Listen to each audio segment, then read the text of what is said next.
हम इस्लामाबाद से इसलिए नहीं चले कि हम किसी को पत्थर मारें, हम इसलिए चले हैं कि पाकिस्तान में एक जुल्म जारी है, पाकिस्तान में जबर जारी है, लोगों को उठाया जाता है, लोगों को बुनियादी इंसानी हकूक से महरूम किया जाता है।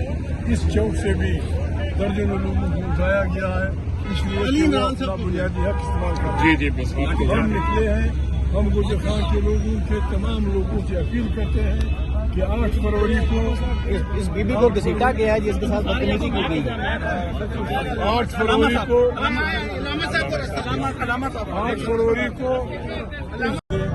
हम इस्लामाबाद से इसलिए नहीं चले कि हम किसी को पत्थर मारें, हम इसलिए चले हैं कि पाकिस्तान में एक जुल्म जारी है, पाकिस्तान में जबर जारी है, लोगों को उठाया जाता है, लोगों को बुनियादी इंसानी हकूक से महरूम किया जाता है। इस चौक से भी दर्जनों लोगों को उठाया गया है, इसलिए वो अपना बुनियादी हक इस्तेमाल करते हैं। हम निकले हैं, हम गुजर खान के लोगों के तमाम लोगों से अपील करते हैं कि 8 फरवरी को इस बीबी को घसीटा गया है जिसके साथ बदतमीजी की गई है। 8 फरवरी को इसलिए है हमारे काफिले का स्लोगन ये है कि हम जुल्म मिटाने निकले हैं, आओ हमारा साथ चलो।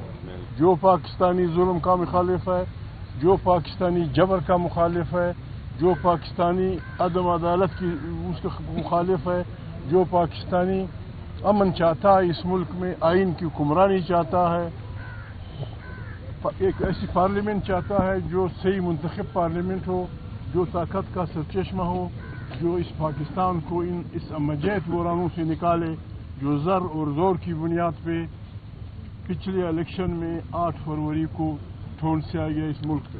हमारा मुल्क अपनी बदकारियों, हमारी अपनी बदअखलाकियों, बदकिरदारियों की वजह से रोज़ बरोज़ अमजद बुरानों में फंस रहा है। हमसायों के साथ हमारे ताल्लुकात बिगड़ रहे हैं, हम दुनिया में तन्हा हो गए हैं। सिर्फ इस और एक ऐसी हुकूमत जो खुद भी जानती है कि वो हुकूमत नहीं है, जिनके घर वाले जानते हैं कि वो हुकूमत हार चुके हैं।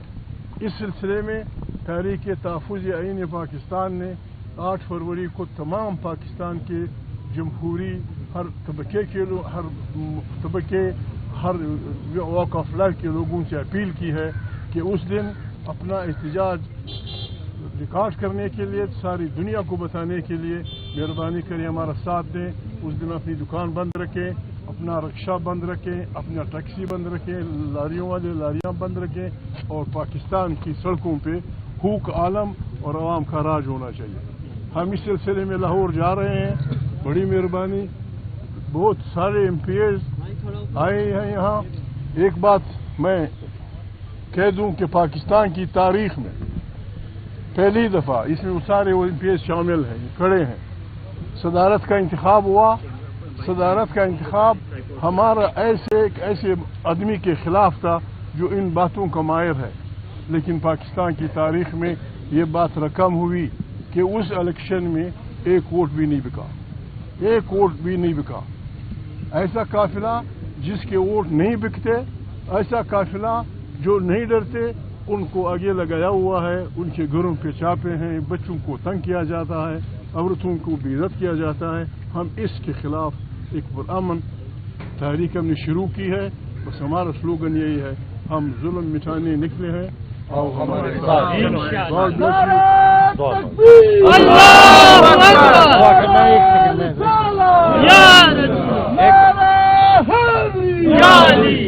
मैं as a leader of opposition Punjab assembly Achakzai साहब को, राजा नासिर अब्बास साहब को और तहरीक तहफ़्फ़ुज़ आईन पाकिस्तान के जो रहनुमा हैं उनको अपनी तरफ से और अपने तमाम अपोजिशन के MPs की तरफ से वेलकम करता हूं। हमारे आज काफ़ी सारे MPs मौजूद हैं जो हम अचकज़ई साहब के साथ को लाहौर लेकर जाएंगे। मैं सिर्फ गवर्नमेंट ऑफ पंजाब को एक रिक्वेस्ट समझ लें या उनको समझाना चाहूँगा कि जो उन्होंने खेल खेला फस्तायत का, जब चीफ मिनिस्टर KPK जो कि एक छोटे सूबे से चीफ मिनिस्टर थे, चीफ एग्जीक्यूटिव थे, जो पंजाब के अंदर आए, جو انہوں نے ان کے ساتھ ڈیگریڈنگ رویہ رکھا اس سے اجتناب کریں. محمود خان اچکزئی صاحب نہ صرف تحریک تحفظ آئین پاکستان کے سربراہ ہیں بلکہ he is the designated leader of opposition in the National Assembly, اور راجہ ناصر عباس صاحب is the nominated and designated leader of opposition in